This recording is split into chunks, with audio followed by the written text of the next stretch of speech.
I'm one of them guys that just can't leave well enough alone. I think this is going to be my next victim. Now that truck is an '03 Dodge 5.7, 545 RFE, four-wheel drive.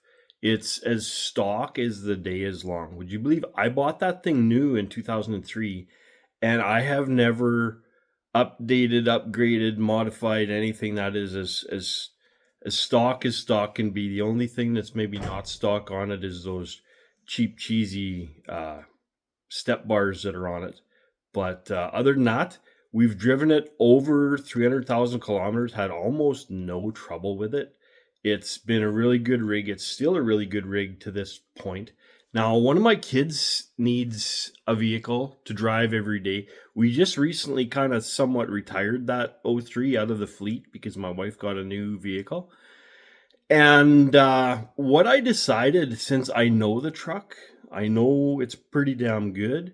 I'm gonna throw a few bucks at it, fix a few of the things that I probably should have fixed when my wife was dailying it, and make a real good rig out of it for my daughter to drive now that she's got her driving papers. That sounds like something that might be interesting to you. Stick around.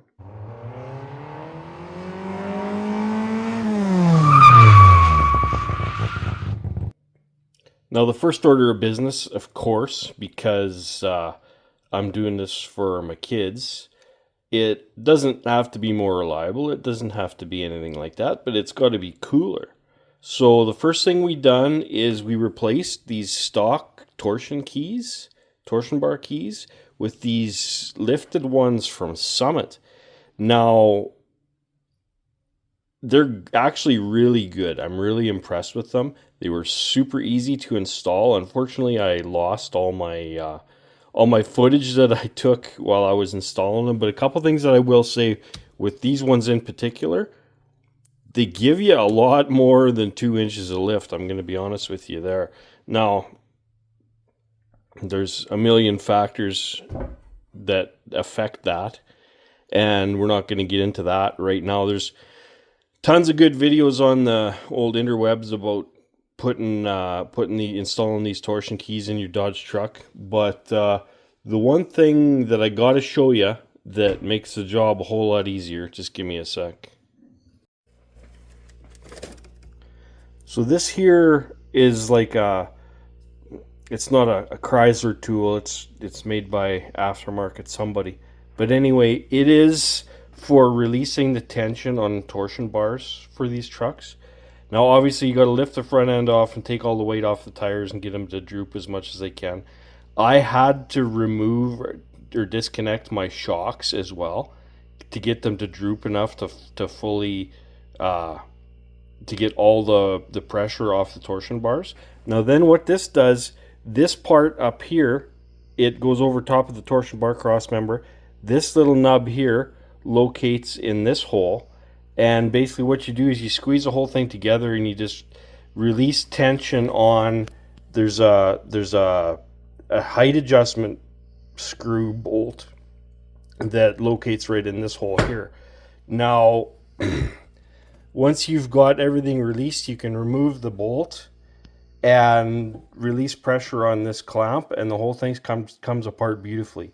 I have to say, I'm not a guy that's used to using the right tool for the job, but in this instance, I almost think it might be unavoidable. Now, I did a little bit of research and watched how a couple guys did this on YouTube before I did mine. Just a couple more ideas about how things could go.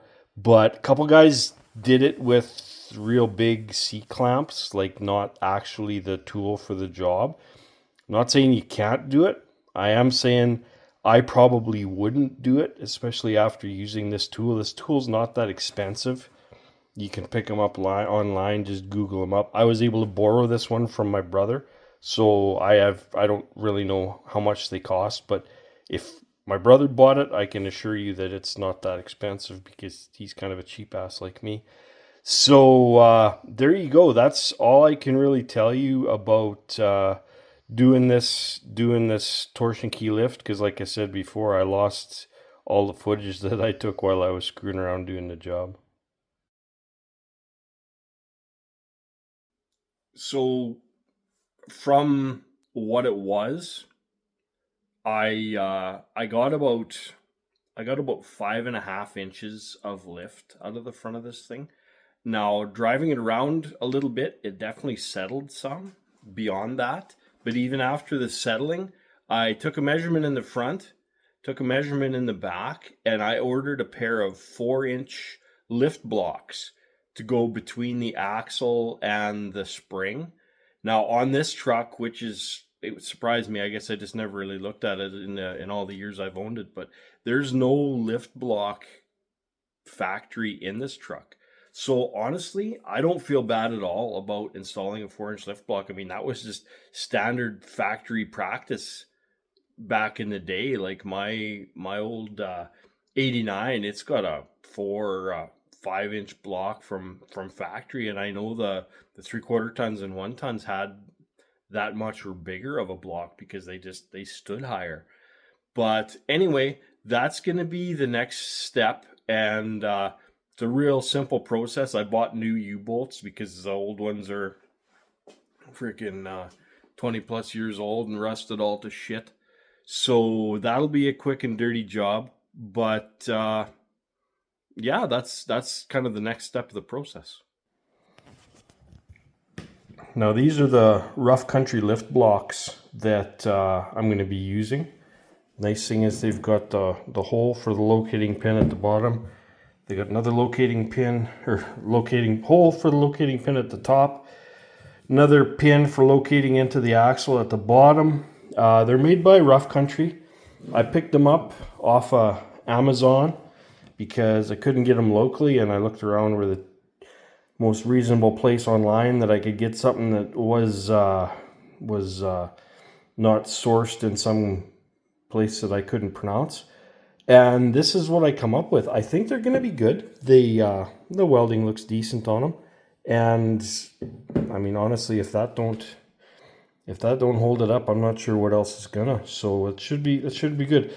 Right now, I'm just waiting for my U-bolts. They should arrive today, and then maybe we can get on with the project. So again, had a little trouble with losing some footage on this dang phone of mine. But anyway, it's not a big deal. It's a real simple process. I just cut the old U-bolts off and installed the new stuff, bolted it all up just like factory.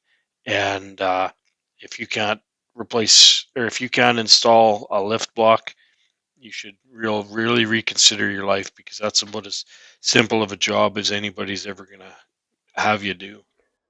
So that's it. Just a quick overview of the little bit of work I did on that truck. Including the rims and tires, that was about $3,500 Canadian. So it'd be way less if you're in the States. But it brought that truck from just kind of a boring old piece of crap kick around rig to something that my daughter is super proud of. And I'm really happy with it too. It actually rides extremely well. I would even argue that it maybe rides better than it used to. But the one thing I will say, I've still got to put longer shocks on it. That's not included in that price. I just ended up kind of making half-assed shock extensions for it and doing it that way. But it all worked out good, and I'm pretty happy we did it. In actuality, I'm kind of wishing that we had done it years previous. Anyway, hope you enjoyed that. Hope you got something out of that. Thanks for watching.